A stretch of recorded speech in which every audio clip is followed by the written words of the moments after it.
Bonjour à tous et bienvenue sur Crypto Flash, la chaîne de l'actualité crypto. Aujourd'hui, nous allons parler du vent qui est en train de commencer à tourner pour les cryptos. On va parler de l'ETF aux États-Unis, l'ETF Bitcoin, Spot Bitcoin. On a du nouveau. Je vais aussi vous parler de réglementation. On va parler aussi d'exchange, une bonne nouvelle pour Binance, pour Coinbase aussi, du nouveau sur l'expansion de Coinbase en Europe. Pour ceux qui ne connaissent pas la chaîne tous les jours, je vous fais la synthèse du meilleur de l'actualité crypto du jour. N'hésitez pas à vous abonner, activer la cloche au niveau du cours des crypto-monnaies. Nous sommes en hausse aujourd'hui. Bitcoin 28 750 $ plus 1,6%. Ethereum 1569, Solana plus 6% aujourd'hui et une hausse globale du marché d'environ 1%, 0,8%. Il y a toujours l'offre promo chez Ledger, 30% de réduction sur les Nano S Plus de couleur orange. Oui, c'est pas les plus beaux, mais c'est les moins chers. Donc n'hésitez pas, vous avez le lien dans la description avec le code promo pour profiter des 30% de réduction. Et première chose, je voulais revenir sur la réglementation avec le projet de loi Jonum pour tout ce qui est jeux qui utilisent des NFT, jeux vidéo qui utilisent tous les composants NFT Web3. Je vous avais dit qu'il allait avoir une règlement, enfin il y a une loi qui est passée, il y a pas mal d'échanges maintenant, il y aura la commission mixte, bref, il y a plein d'étapes encore, mais les premières choses font un peu peur, on va dire. Il va y avoir une vérification de l'âge sur les jeux vidéo et pas mal d'autres choses. Et là, on a Ubisoft, selon The Big Whale, qui en train de menacer, enfin, de ne pas sortir ces jeux Web3 en France avec la loi telle qu'elle est définie actuellement. Donc ils sont en train de mettre la pression un peu sur le Parlement, sur le Sénat pour essayer de changer les choses. Pour eux, ça va trop durcir les choses et je suis d'accord, on est en train de tout mettre dans un même panier. Un jeu vidéo avec un skin que vous pouvez revendre, il n'y a pas, pour moi, de besoin de mettre plus 18 sur ce type de jeu. C'est pas le sujet. Et il y a d'autres choses aussi, il y a plein d'autres contraintes. Enfin, il n'y a pas besoin de limiter la manière dont on peut faire de la publicité à ce type de jeu. Après, oui, il y a des choses un peu plus compliquées. Par exemple, Sorare, oui, est-ce que Sorare doit être interdit uniquement aux plus de 18 ans? Ça, c'est plus compliqué. Mais je pense qu'il y a au moins cette distinction qui doit être faite. Ensuite, on va revenir sur la réglementation encore. Il y a eu un tweet hier de Waltio sur le sujet, sur le staking crypto. Il y a un amendement qui est en cours de discussion qui pourrait venir en fait faire que les revenus du staking, donc on parle ici de la fiscalité en France, hein, quand vous touchez des revenus du staking, et ben, que vous soyez obligé d'être imposé directement sur ces revenus du staking dès que vous les touchez et pas uniquement quand vous les vendez. Donc là, c'est quelque chose qui inquiète ceux qui font du staking. Il y a l'ADAN, l'association l'association crypto en France, qui a tweeté sur le sujet en disant qu'ils sont toujours en train d'essayer de changer les choses et ça complexifie beaucoup les choses s'ils mettent ça, le staking pour les utilisateurs. Après, bref, moi je pense qu'il y a une sorte de solution qui est un contournement. Mais en fait, je pense, hein, c'est comme ça qu'ils font aux États-Unis et c'est pour ça que ce type de token a beaucoup très utilisé. Vous avez les tokens qui prennent de la valeur plutôt que qui vous donnent des revenus de tokens régulièrement. Donc par exemple, regardez, vous avez le STET. Est-ce que vous connaissez le STET? C'est le Tether staké fait par Lido. C'est le plus connu et en fait, c'est un token. Vous l'avez sur votre portefeuille MetaMask et chaque jour à minuit ou 23 h, je ne sais plus exactement quand, vous avez un peu plus de ce token qui est versé, qui correspond au revenu du staking. Selon l'amendement staking, là, ces revenus que vous avez touchés chaque jour, vous êtes censé les déclarer comme des revenus parce que c'est un revenu en plus. Mais il faut savoir qu'il y a un autre type de token. Ces tokens-là, pardon, dont je viens de parler, par exemple STET, c'est des tokens qu'on appelle des rebase tokens. Et vous avez autre chose, les wrapped STET. Regardez, c'est assez subtil. Les wrapped STET, ils ont une valeur différente. Pourquoi? Parce que la quantité de tokens que vous avez est toujours la même. Ce qui change, c'est le prix du token. Donc en fait, c'est un wrapper, c'est les STET qui sont mis dans un autre smart contract et vous avez le droit à ces smart contracts, à ces jetons de ce nouveau smart contract. Et en fait, les jetons, vous avez à aucun moment plus de jetons. Vous avez juste un token qui prend plus de valeur grâce au staking. Et l'idée, c'est que si on a ce type de token, encore une fois, je ne suis pas du tout fiscaliste, c'est juste ma vision des choses. Si on garde ce type de token, bah, c'est pas réellement du revenu de staking qui sont fournis parce que vous touchez pas plus de tokens en fait. Vous avez un seul token qui a juste pris de la valeur.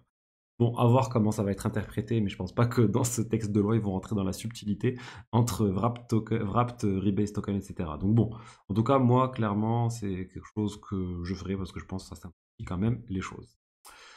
Ensuite, on va parler d'ETF et avec JP Morgan qui pense qu'on aura un ETF spot Bitcoin aux États-Unis d'ici les prochains mois, d'ici quelques mois.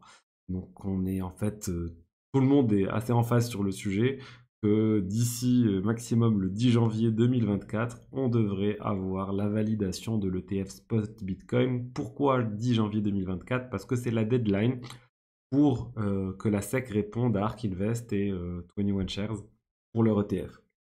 Donc voilà ce que le marché pense et beaucoup de gens pensent comme ça. Eric Balkounas, le spécialiste ETF chez Bloomberg, pense la même chose. Donc de grandes chances quand même qu'on ait au cours des prochains mois, même début d'année, du coup, l'ETF spot Bitcoin validé aux États-Unis.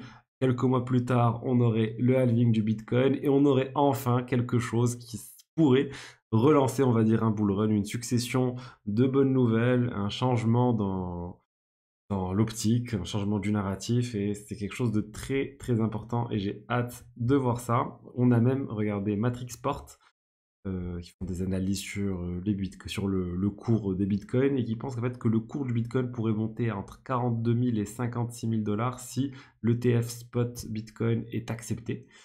Donc, ils sont sur des choses assez court terme, mais voilà, c'est plutôt pas mal. 56 000 dollars dans quelques mois pour le bitcoin, ça serait un bon rendement.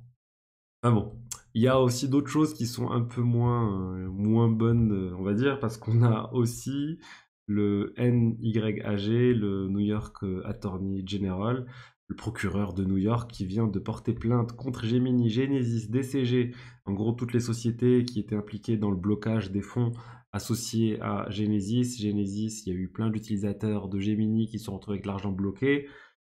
Et pourquoi j'en parle aussi? Parce que DCG, qui est la maison mère de Genesis, est aussi la maison mère de Grayscale, qui veut convertir son fonds en ETF spot Bitcoin. Ils ont même gagné un premier procès contre la SEC et la SEC n'a pas fait appel pour convertir un de leurs fonds en ETF spot Bitcoin. La justice est en train de leur dire vous ne pouvez pas refuser pour ces raisons-là la conversion. Tout le monde pense maintenant que la SEC va finir par approuver l'ETF de DCG de Grayscale. Mais bon, honnêtement, même si cette plainte pourrait compliquer les choses pour Grayscale, ça ne change pas grand-chose. On a 8 à 10 ETF qui sont en cours de validation par la SEC. On a d'ailleurs Gary Gensler qui a donné une interview où il n'a pas été, on va dire, trop négatif sur le Bitcoin. Il a même, on lui a posé la question sur pourquoi il n'avait pas fait appel contre la décision de justice sur Grayscale. Et en fait, il a dit oui, vous savez, on a 8 à 10 ETF spot Bitcoin en cours d'étude, on travaille dessus, etc. Donc je pense qu'il fait, pour moi, il n'y a pas de doute, honnêtement, c'est mon avis perso, qu'on devrait avoir une validation prochaine de l'ETF spot Bitcoin. Et voilà, là c'était sur l'aspect ETF. Je sais que j'en parle mais beaucoup, mais c'est très important. C'est vraiment le genre de news qui pourrait avoir un très gros impact sur les cryptos. Ensuite, deux news autour de l'exchange. On a Coinbase qui choisit l'Irlande comme hub régional pour se lancer dans toute l'Europe. En fait, ils sont en train de déposer la demande, la licence pour Mika en Irlande, c'est-à-dire qu'ils vont plus le faire en France, ils vont pas le faire dans les autres pays, ils vont juste se concentrer sur l'Irlande, obtenir la licence en Irlande et ensuite utiliser le fait qu'elle peut être utilisée dans tous les pays de l'Union européenne. On devrait avoir Coinbase qui pourrait se lancer massivement en faisant de la publicité, etc. sur plein de pays en Europe et ça pourrait, on va dire, aider à apporter plus d'utilisateurs qui arrivent dans les cryptos.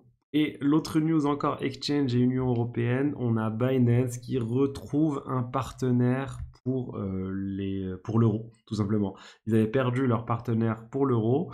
Là, c'est bon, ils ont un nouveau partenaire, ça veut dire que tout va se débloquer, tout ce qui posait problème, c'est bon, c'est fini. Binance, leur gros problème, c'est ça, c'est qu'ils ont de plus en plus de problèmes avec certains régulateurs et certains partenaires qui essaient de couper les liens entre Binance et le système financier traditionnel, ce qui est très dommage, c'est l'exchange le plus gros, il n'y a pas de doute à ce niveau-là. C'est assez simple de faire des virements SEPA. Bref, moi je trouve que c'est une bonne manière d'acheter des cryptos. C'est pas très cher et ça marche plutôt bien. Donc voilà, tant mieux que ça soit enfin en place, qu'ils aient un partenaire, j'espère, pour longtemps. Et voilà ce que j'avais à vous dire aujourd'hui sur les diverses actualités crypto du jour. J'espère que le contenu vous a plu. Vous avez le lien plus bas pour Ledger et le code promo. Et je vous dis à demain pour la suite. Au revoir.